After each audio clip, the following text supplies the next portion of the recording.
We gotta have something.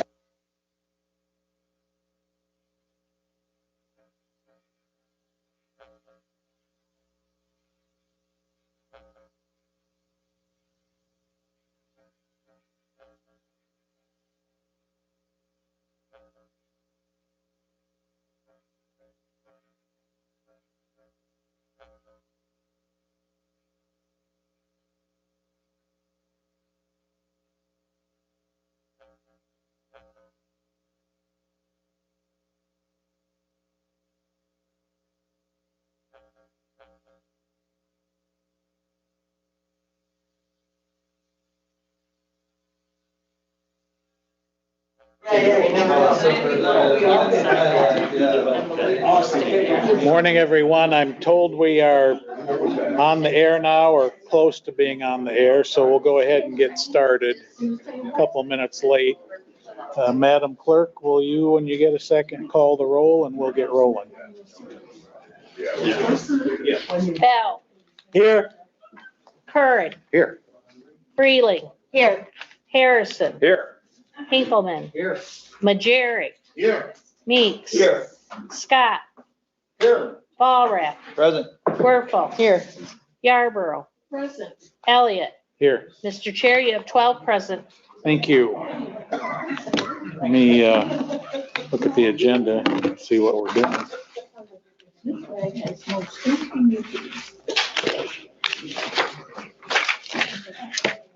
Well, it says we have some minutes to approve from November 4. Is that right? Has it been that long? Okay. Anybody remember what we did then? 2 weeks ago. Okay. I would support. Moved by Freeling, supported, Bob got there first by Harrison. All in favor signify by saying aye. Aye. Opposed, same sign. Minutes are approved. We have requisitions to review. So I sent out the requisition list yesterday. Does anybody have any questions about the requisitions? A couple more things. The doors are locked until 8:30, so we should just have employees in the building until they open up, just as a side note. Openings on boards. We have posted on our website that we have some vacancies on our boards. Community Corrections Advisory Committee has a business community and a member of the general public. The Sewage Appeals Board is looking for someone to fill this vacancy that has environmental engineering experience in the field of water. And the Berrien County Planning Commission will have 2 vacancies for citizens. And 911 Advisory Board also has a vacancy for a citizen. These are on our website under board and committee appointments, I believe. The application's actually there as well. People can download that or print it and fill it out and send it to me. And if anybody has any questions, you can send them to me. Thank you. Thank you. All right, we have a presentation on strategic planning, but before we do that, we have an introduction. Members of the board, we have Guy Miller. Guy is here today. He is our acting health officer. Guy has been approved not just by this board, but also by the state of Michigan. On Monday, we received confirmation of his appointment by the state of Michigan's Michigan Department of Health and Human Services. Over the last week, maybe week and a half, I've been working to get Guy connected with the individual members of the board. I have 3 of you still to go. So John, I'll be giving you a call to see what your schedule looks like. Mike, Don, the same thing. So I've been spending a fair amount of time with Guy as he's met with the individual commissioners. And then those have been very good conversations. And my hope is just to build that rapport so that if the commissioners have questions, concerns, that they feel comfortable just giving him a call. And we will happily engage on any topics. With that said, I'm going to ask Guy just to come on up and just talk to you for a couple of minutes about his background and what he is doing with our health department. Guy? Thank you, Brian. Good morning, board. My name is Guy Miller. I'm the acting health officer for the Berrien County Health Department now. A little bit of background on myself. I'm a St. Joe native, born and raised. Grew up here, played football for St. Joe High School, and happy to have moved back about 6 or 7 years ago. I got my master's in public health through Walden University, and my undergraduate is in biomedical sciences and chemistry from Grand Valley State University. So Michigan boy all around. When I moved back, started working for the health department after a few 6-month internship as an epidemiologist for the Kent County Health Department. Then I moved back. I got hired at Berrien County Health Department as their epidemiologist. I had been working there under Mike Mortimer, then Nikki Britton, then Courtney Davis. So became really good friends with everybody in the health department. Dr. Rick Johansson was there at that time as well. So lots of experience, and I'm excited to kind of be at the helm now and see where we can go. Thank you. So as a follow-up to that, worked through the bulk of the board. I've got 3 more to go just to get you all connected with Guy. And something that Guy is working now to do is fill empty seats. So yesterday, he met with candidates for the business manager as well as deputy health officer, and we're going to do our very best to not let any dust settle on those seats. We're going to work to fill those seats as quickly as possible. So the 3 that have not yet met with him, I'll follow up with you later today. Next up is we have Jim Hettinger, and Jim has been working on the board's strategic plan, and Jim has a presentation that he's going to walk you through, and then for the board members, you have printed packets, which is the full report that Jim has worked on. The goal today is really just to allow you all to digest what he's worked on. Over the next couple of weeks, I would ask, spend some time going through the report, and then as questions come up, we will work to address those questions. My goal, my hope, is that prior to the end of the calendar year, that you all as a board feel comfortable in proceeding with a vote to authorize and approve the strategic plan. As staff, we will then use that as a roadmap on what we are doing, guiding our spending plans, guiding our efforts. With that said, I'm going to pull Jim up here, and we'll go ahead and get started. Jim, you ready? Do you want to be here, or do you prefer from the middle? I need to hide a little bit. Okay. I'm trying to get your clicker going. Yes. She is the best, by There the you way. go. I'm glad to hear that. Well, good morning. If I suddenly collapse while I'm up here, it's because I got my booster yesterday at 4:30 in the afternoon. Bad timing on my part, but it's over with, at least. There you go.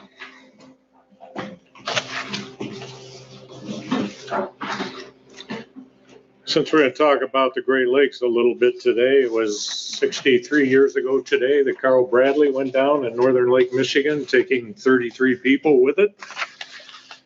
2 survivors. But talk about a different subject today. And let us learn the process of advancement. This is how I want to proceed today. We'll talk about the plan a little bit, but the process will be an introductory remark or 2, methodology, those information gathering tactics that we employed to develop a picture of Berrien County. Vision, mission, and values, something we talked about before in the previous presentation and work session. Then we'll get around to recommended funding areas and how we think the funding should be implemented. We've tried to construct a scenario where the county is able to proceed within certain guardrails of vision, mission, and governing values to exercise what we hope will become the highest and best use of the ARPA funds for the long-term benefit of Berrien County, its residents and visitors. In terms of introduction, I'm not going to spend much time on me. My credentials are in the back of that massive report that sits in front of you. Suffice it to say, as we discussed before, this is my 48th year of economic development. And hopefully I'm still somewhat relevant in the observations I can make about it. We are here primarily because of the experience with COVID-19, its impact on American society, and its particular impact on the American economy. But I don't want to separate that disaster from another one we've been living through the past several years, and that's high waters.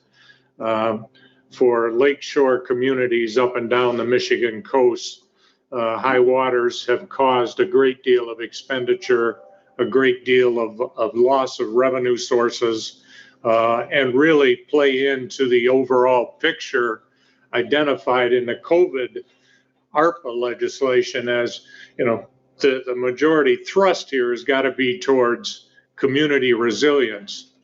Well, when you're coping with high waters, you're dealing with coastal resilience, and you're dealing with a great deal of unanticipated cost to public or units of local government. So I'm not really thinking it's a good idea to separate the two. Again, the high waters, the unanticipated cost, the diminished revenue do impact your ability to deal with things like COVID-19. So I'd rather lump them together. Again, the legislation talks a great deal about resilience. So hopefully at the end of this report, we'll have some sort of an idea or roadmap towards how we might attain that resilience over time. The methodology used to gather information about Berrien County was somewhat compromised by the Delta variant. It reduced the willingness of people to want to get together, to have strangers wander into their office, and most of all, group sessions were hurt by the surge of the variant. But we made every attempt we could to talk to people. And towards the end of the final report, you'll find a pretty exhaustive list of citations and research sources that we looked at in order to possibly compensate for some things that we couldn't get out of group sessions. We did several surveys, including with Dan's assistance, a tie-in to the master planning process survey, and we put that information into the report as well. Ground truthing is one of my own. It is a tactic that's not very scholarly or academic, but there's nothing like sitting in a bar with a stranger in some part of Berrien County and asking them, what do they really think of things? How do they like living here and all of that? And you would be surprised the truthful answers. I think they're truthful answers that you can get once everybody's relaxed and their jaws are oiled up a little bit.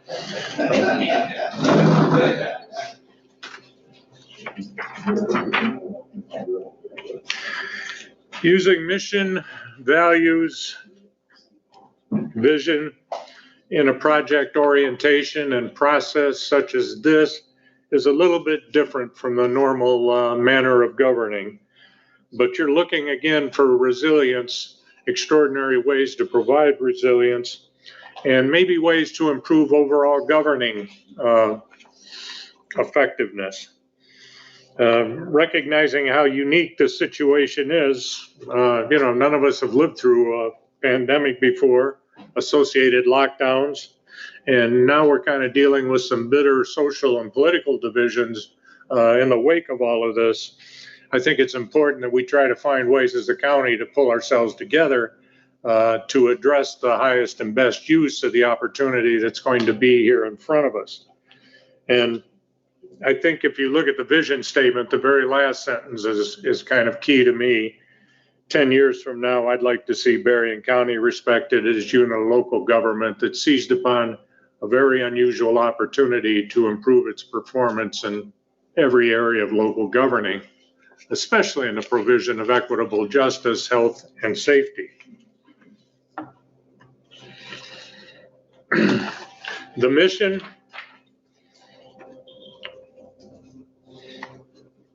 again is oriented towards recovery. As I alluded to before in the previous slide, there are some divisions in Berrien County. I would say the diversity of Berrien County, it's urban, rural, north, south, east, west, makes it a bit of a challenge to develop a unified approach to recovery. But you do have mainstays that you all share in common. Agriculture, industry, tourism are good economic rallying points for unity in Berrien County. All parts of Berrien County benefit from those three industries. And the potential strategic competencies that will be recommended in this report tend to complement those rallying points, economic rallying points of the county. This is a fairly big slide, and I'm not going to spend an awful lot of time on it, but we did identify previously values that might be useful in the governance of how you identify your problems and program your money towards the resolution of those problems. I'm fully aware, as having a long time in public administration, that somebody can come in and use any one of these values to justify whatever issue seems to be hot with them at the time or whatever they might want out of the county. But I think your best bet is to say, you know, these are the values of governance that we are testing as we embark upon the expenditure of funds that we hope will have long-lasting beneficial impact. Recommended funding strategies. Leveraging. First of all, you have an opportunity to make things happen, so do it. You have the opportunity to make new partnerships, so do it.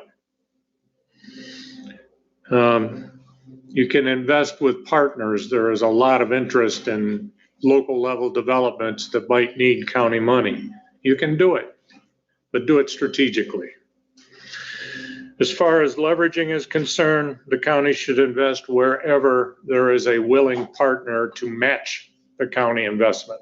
In other words, your partners in any kind of a public project should be willing to put their own money on the table. And when you look at leveraging and enduring assets, which are things that are going to be around here after 10 years or so, these are strategic investments. And the county should be careful not to take on operational costs or maintenance costs down the road. My first question would be to a group approaching me, say a trails group or something like that, that wants to build out trails and wants some county help. I think my first reaction would be, show me the management plan for 5 to 10 years down the road, because if we make this investment, we want to know what we're putting ourselves into in terms of long-term costs. And you will find justification for that position in your mission statement and in your vision statement. So leveraging and enduring assets are going to involve longer term investments, but they should involve partners and agreements on how things are going to be handled, particularly say 5 years from now. Adaptive capacity. As we talk, you'll find out how high-speed internet will contribute handsomely to that, why that would qualify, I think, as a priority type of project.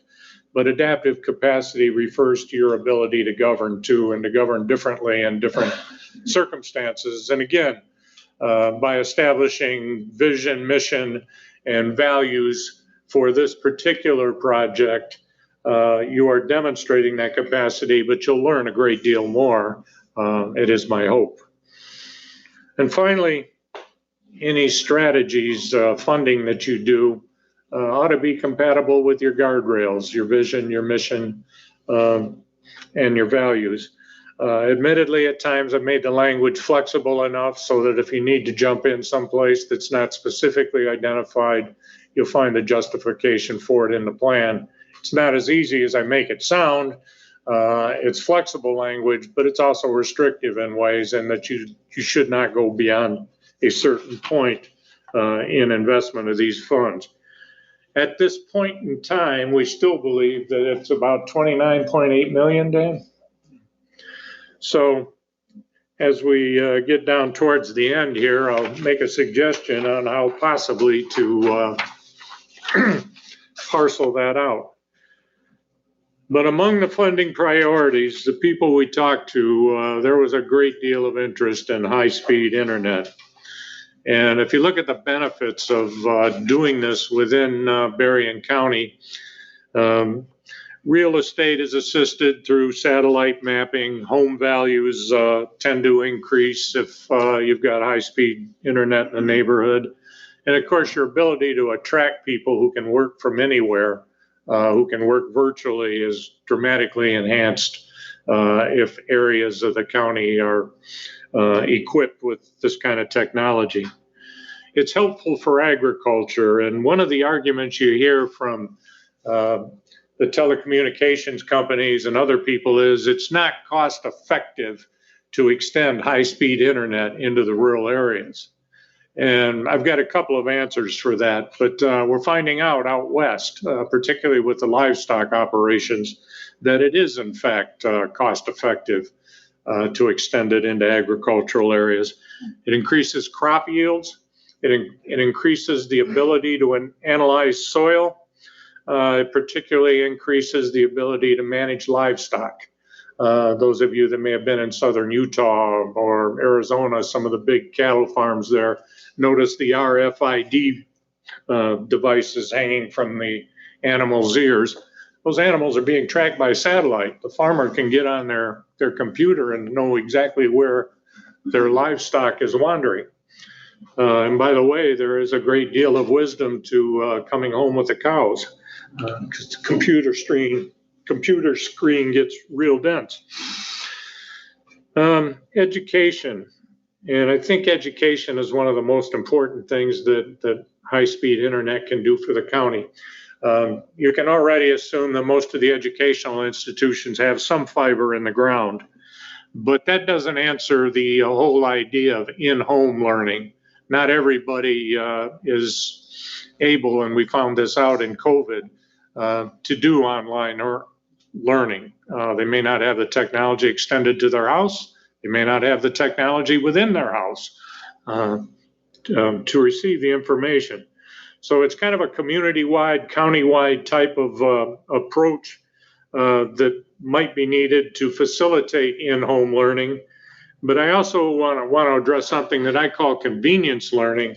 And that is as a typical example, your low-wage mother of two, head of household, who's busy raising two children and working a job that barely allows her to get by. She should have the ability to upgrade her skills and upgrade her educational attainment levels, not necessarily at the convenience of some professor, but at her convenience.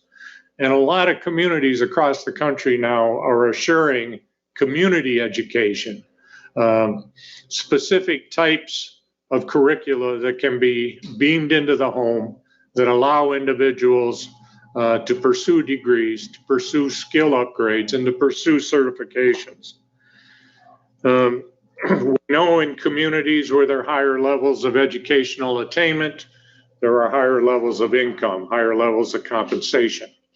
And certainly, I think when you get across Berrien County, the more you can increase the educational attainment levels, be it community college, be it university, or be it certification, you're taking a great step towards a higher income level per capita in the county.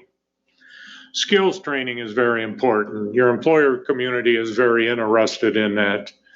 I've mentioned to several of you that I've worked in Battle Creek for 30 years.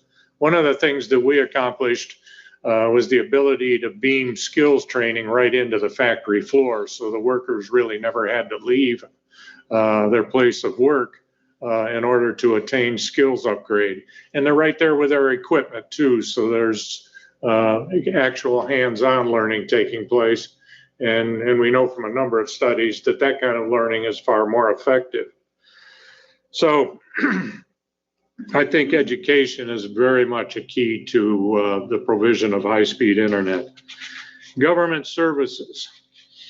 If we get this far, and if we get fiber lit up throughout the county, I think it's a responsible thing to do to get every unit of local government in Berrien County to put every possible transaction with its citizens online if possible.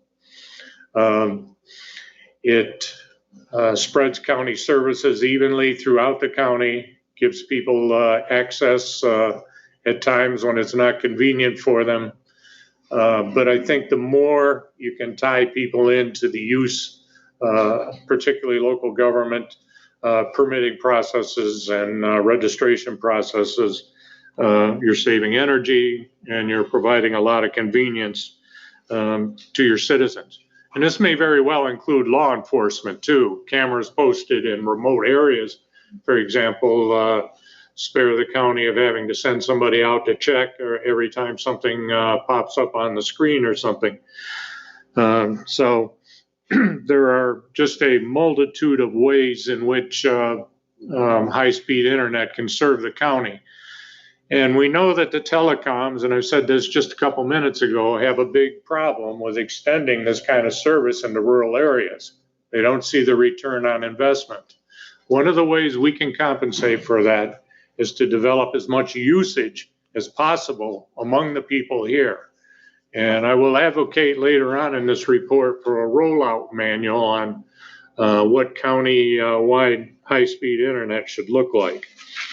But suffice it to say, I've given you several good justifications for pursuing this. The last one is it's been pretty well demonstrated across this country and especially Canada that where you have high-speed internet, you have increased rates of small business formations. So you're doing a little bit of good towards stimulating small business development. Funding priorities, continuing, amenities, water quality, trails. Notice I put water quality right in the middle, so everybody would see it. I think clean water is of the utmost importance, particularly to a county like this that relies disproportionately on agriculture. The attraction of people for water-based activity, and of course the basic consumption of clean water by Berrien County families. Healthy people make healthy communities, and if your water supply is not healthy, it provides a huge roadblock towards the reaching of that goal. Obviously, agriculture benefits from water quality as well. Just a quick side story. Again, I worked in Battle Creek for a long time, and the discovery of contaminations from solvents in wells on the north side of the city caused a great deal of angst among city leaders and its economic developer. Kellogg Company used 22,000 gallons of water an hour in the production of cereal in Battle Creek. And the first thing everybody did, running like the devil, was to establish that those contaminated wells had nothing to do with Kellogg. But that perception was out there. And although it didn't really hurt the company that much, the potential for damage was huge. The proactivity on the part of the city and the company to demonstrate to people inside and out that the contamination did not impact food production was a huge victory and saved a lot of bacon. Water quality is important, to, as I mentioned, to tourism and to industry. So you've got an issue now that's taking on some national prominence, and you should be willing to help in places with the issue of lead pipes. But again, you've got to do it under a set of circumstances that involves, in this case, extreme leveraging, because there's going to be money from the federal government and the state government to work on those problems. But if you need to jump in and fill a gap, the language is there to justify that.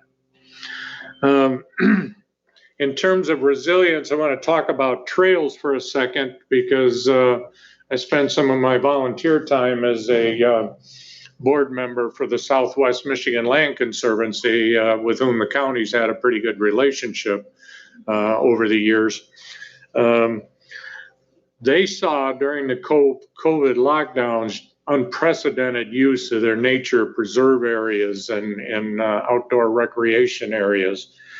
And it would behoove this county, given the number of trail projects that exist and are proposed to exist, to take note of the fact that this is a COVID adaptation.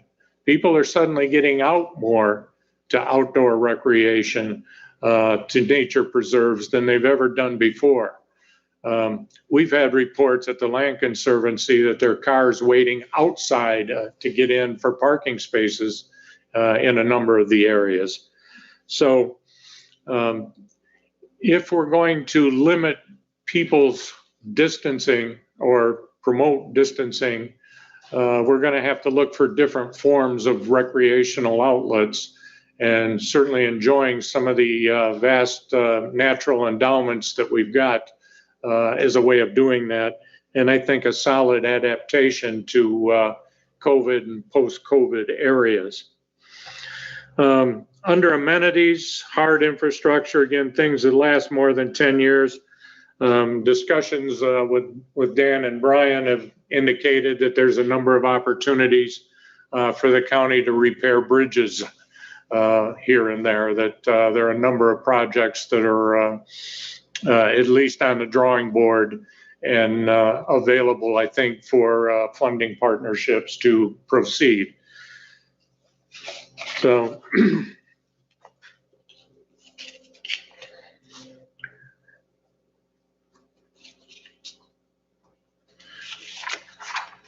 roads. People always talk to you about your roads, whether they're the most perfect or not. They're usually not.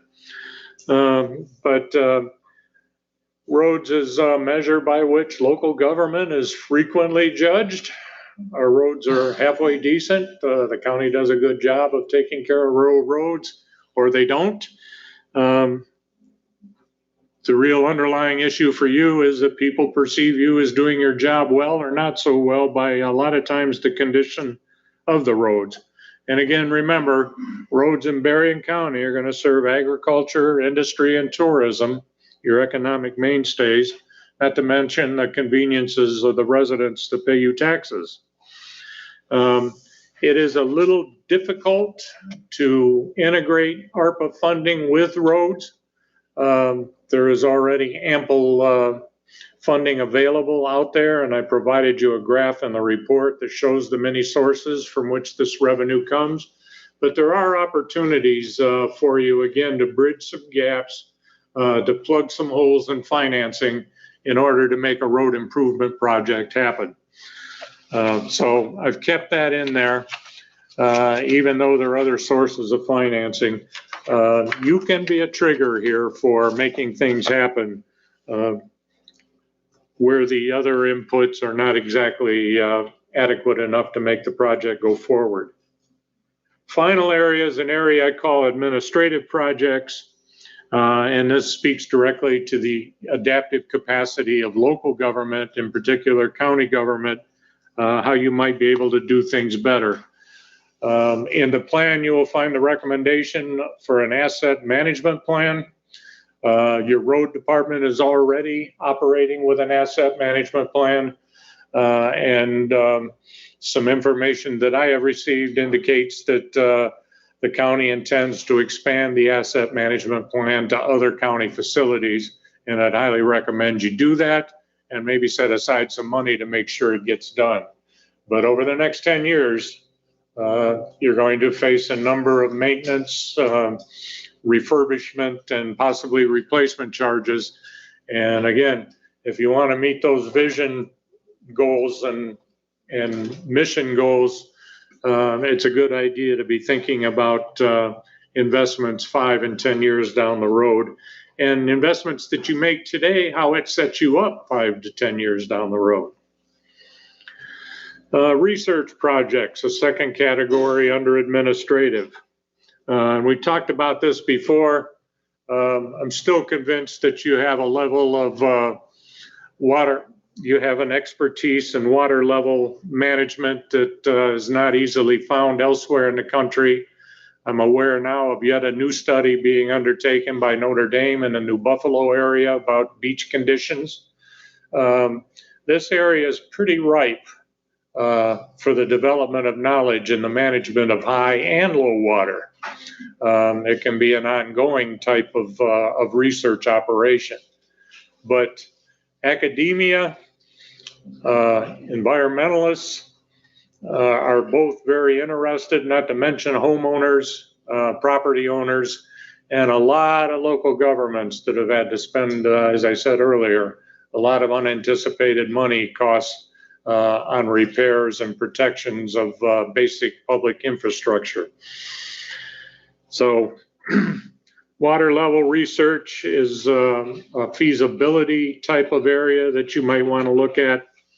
I've mentioned also in our last meeting that I think there's a great reservoir of knowledge in the area of e-learning, witnessed by the Berrien Springs Public Schools and their success at alternative education. Again, it's my thought that that curriculum might be needed to be marketed nationwide to see what kind of market appeal it has. But I've included a rather lengthy article in your attachments on the province of New Brunswick in Canada. And that article demonstrates how you can take a comparative advantage, in their case, fiber optic throughout their province, and convert it into a viable economic enterprise that has great benefit to the province, or in your case, to the county. There is a reservoir of expertise in curriculum development in Berrien Springs that may lend itself to being the bones of a new learning industry. And this kind of stuff is not well known, but it works really well. I'm surprised it's not better known, because you'll find again in your attachments an article that says there's no skilled labor in the area of coastal management. Well, why not create a curriculum for that? And why not do it with people that know how to create curriculum? And then why not put it out for sale? And why not say 3 years down the road, your skills will have diminished because of the advance of technology. You have to come back to be recertified. That keeps your revenue flowing in on a circular basis. So it's something that I think merits your attention in terms of a future growth industry. It is a clean industry, and again, relies though heavily on robust high-speed internet. A third administrative project calls for a rollout manual, and I've already talked about this to some extent for the high-speed internet, but in 1998, we put fiber optic on the ground in Battle Creek, and I thought it was going to take off and be a wonderful thing. The fact of the matter is, most people didn't even know it. And the big mistake we made was not sharing as much information as possible with the public, not developing as many possibilities for use as we should have, and communicated those to the public. Some of you who know Battle Creek know there's a number of Japanese companies operating there, members of the Honda and Toyota groups in particular. These people love detailed blueprints of auto parts. And high-speed internet affords them the ability for rapid upload and downloads of these detailed blueprints. They loved it. Before I knew what was going on, 7 of those companies had transferred their data centers to Battle Creek. So there was an unanticipated benefit, something I didn't know anything about. But this is what can happen when you make people fully aware of the possibilities of use and possibilities of benefit. If you can get that out in a comprehensive document to everybody in the county, again, you can compensate for the lack of users with the abundance of use by those that do use it. So I think in the best possible way to generate benefit from an investment in high-speed internet is make sure people know how to use it. Make sure the information gets out there. In terms of farming, for example, you got the Michigan State University Extension Service, who after at least a discussion with me, were looking into this much more deeply. But they readily signed on to the idea that this is a good way to elevate productivity in agriculture and that they would be willing to help with that. Finally, I've developed a final administrative project, and I just call that the Fund for Agriculture. And it again includes some things we talked about earlier: year-round growing, ethylene gas suppression, aquaculture. You know, those of you that do farming for a living will quickly understand that just because I don't know what I'm doing doesn't mean that's going to stop me. I just think that overall, these are areas that might expand upon an already pretty strong competency in Berrien County and continue to establish it as a national leader in the production of 45 different fruits and vegetables. Aquaculture is an idea that swam to the surface because of some work done by McKinsey and Company, noting the high price of seafood and the disappearance of seafood from various menus and restaurants across the country. Again, a county with clean water, with management expertise in growing things, has some basic comparative advantage in the development of a new industry called aquaculture. And we wouldn't be the first in the Midwest, but we could probably be the best given the resources that we have. In discussions with Dan and Brian, I noted that Janesville, Wisconsin, at one time with their nuclear power plant, attempted the farming of lobsters. This was over 20 years ago. They grew the lobsters, but they were so rubbery, nobody wanted to eat them. 20 years later, maybe there have been some developments technologically that allow that meat to be more tender. So something that you should look at. And finally, under the Fund for Agriculture, again, talking to a number of people involved in the business, this issue came up again about traffic safety, the interface of heavy agricultural equipment on the roads with automobiles. I think you should look at some ways in which you can improve that situation, maybe turnouts. Very simply, I live in Allegan County, and 2 days ago I was traveling about 5 miles an hour behind a combine. I'm patient though, because I know where food comes from. But throughout Allegan County, we have signs that say share the road. And there is a combine and a car side by side on that road. And even that kind, I think, of basic information would be helpful to the mitigation of that overall problem. So Fund for Agriculture is fairly extensive, but I think it addresses your most strategic competency, your best source of income for the county, and it makes it better. The recommended priorities that I've just identified are consistent. We set out to construct a plan consistent with certain standards. The areas recommended are within those standards. Suggested funding areas, assuming you get about 29.8 million. These are just suggestions. You can fight about it all you want, but based upon what I've seen, this might be coming out of the blocks the best way to allocate funds or the goals that you should set for yourselves. The administrative projects and what I call unforeseen expenditures that conform to the guardrails, there's about 3.8 million. I don't imagine that anything more than $200,000 or $300,000 would take care of a number of the administrative projects. So you've got a little wiggle room there at the end if things come up that weren't anticipated. Again, these are not set in stone. These are just targets that you may want to look at and modify. But as I look at the allocation of 29.8 million, and the needs that have been developed through our analysis and all of that, this seems like the best way to parcel it out. So, as we end this, I'd like to thank Dan for all of his assistance and input. Annette has been very helpful.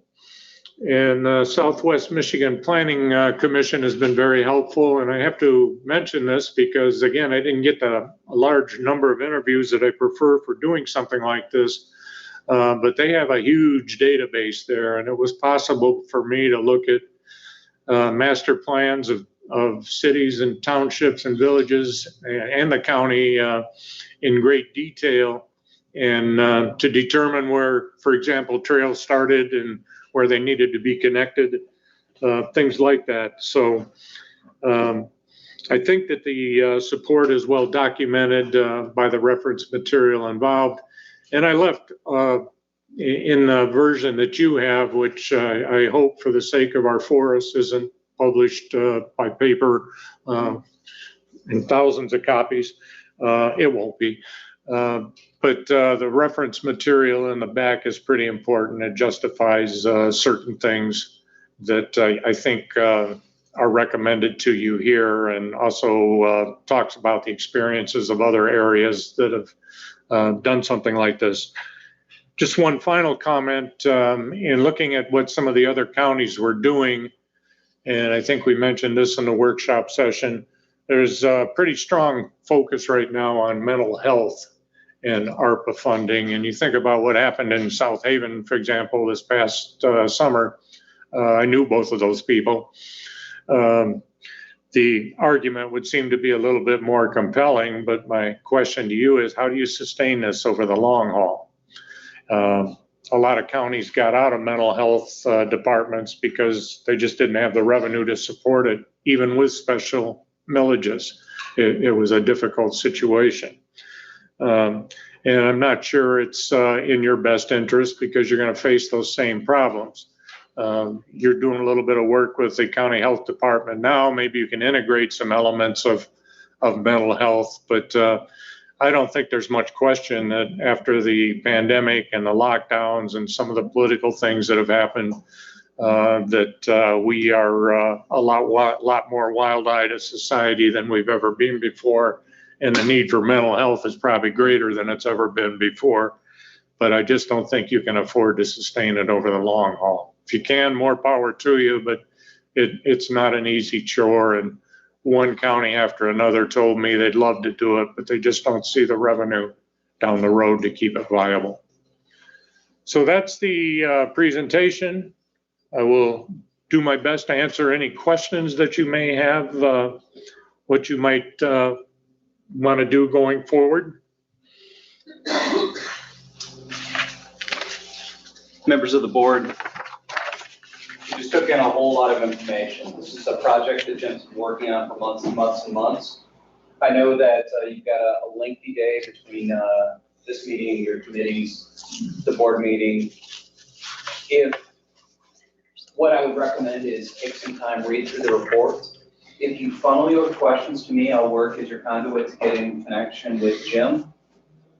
And depending on the number of questions, I assume that it's going to be fairly healthy. We can work to get Jim back here in front of you to go through any of those questions. The chair has just reminded me about our timeline, so I'm not trying to push you out the door, but if you have a couple of quick questions, go ahead and fire away with Jim. Yes, ma'am. Yes, thank you for the report, sir. But I ask you to look at our mental health department. We have a strong one so that when you do make your statements, you'll know what it is. And they work off probably like the health department off grants, and it's a huge, viable, good working department. So I'd like for you to look at that and know about it. Thank you. I will add that, yeah, we do have a fantastic mental health program, and they do run mostly off of Medicaid and grants in the state. But we have a contract with them where we have a set amount of money that we participate in. That's it. They never go above that. And it's working. You consider it You consider it adequate now? It's one of the top in, around the country, I mean, around Michigan. Yes, sir. And then I give Terry and then Jim. Jim, my question to you, Ezra? thank you for the reminder. My question to you is, in your discussions, interviews, attainable housing, affordable housing, certainly if we're successful in attracting and retaining talent, new business attraction, this is only going to be a compounded issue that we've heard from throughout the community, that we don't have enough in the housing market here for entry level and attainable. Did you find that to be something in your discussions, and is it something that maybe you've addressed here in the study a little bit? It's in the SWOT analysis that's there. There's very clearly a consensus that there's a lack of affordable housing in Berrien County. Question is, what can you as a county do about it? Right. There is a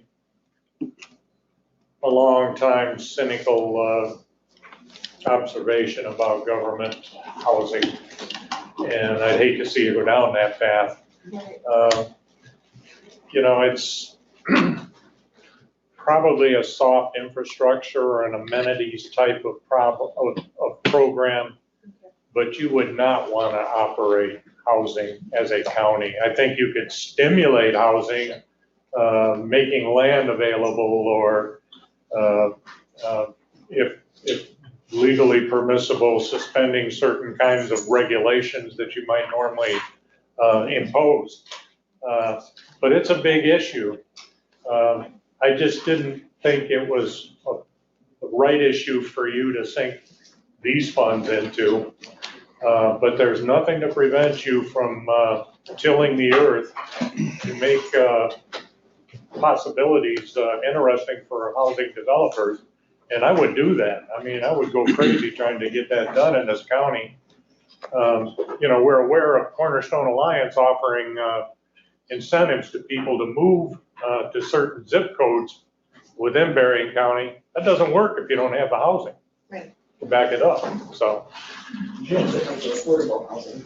Pardon me? That doesn't make it affordable housing. It still doesn't make it affordable housing, that is correct. Sir? Well, plan for. Jim had a question and then. Our county, I'm sorry, go ahead. Oh, okay. Microphone. I'm sorry. I just get it out. What about a plan for inclusion? Basically, our county said Good Harbor has problem housing in the middle. New Buffalo has problem housing on the bottom. What about a plan for inclusion for everything? We do these development that they address all the issues that we have. I think the first thing you'd want to do, Commissioner, is identify the areas in Benton Harbor down to New Buffalo where there is potential and need for affordable housing. As I may have indicated in the past, I do a fair amount of consulting for the city of South Haven. They've got the same problem. They've got workers that have to drive in from up to 30 miles away because they can't afford to live in the city of South Haven. That robs the city of a certain talent base, of a productive citizen, of a family that might send kids to the school system. So it's, again, it's something you should take a pretty serious look at, but don't go into the housing business yourself. Make it easy for other people to spend money on housing in Berrien County. Let the free market take care of that. Well, no, to some extent, yeah, but the free market hasn't worked because we've got a big problem here. So let's figure out how to tinker with the free market so that it becomes attractive to housing developers. One more question. We're about 15 minutes behind right now. So Jim? Thanks, Matt. Jim, thanks for all your work on this. I look forward to taking a deeper dive into this. And my question kind of goes to Brian and Mac. Can we schedule time at another maybe committee of the whole to have a proper discussion? Yes. Because one of the things that I think we really need to talk about are the numbers. In this proposal, it's spending the whole 30 million. Right. Well, we know we can't do that. So I know we don't have time today, but can we schedule a work session so we can just have the discussion on this and the money? Yes, Thank you. that's a short answer. It was the right one. Okay. Okay, I think we're ready to do public comments and then hit the road. Jim, I'm gonna slide in right behind you. Okay. Yes, ma'am? Oh, I'm sorry. I just want to say this was excellent. This was an excellent presentation.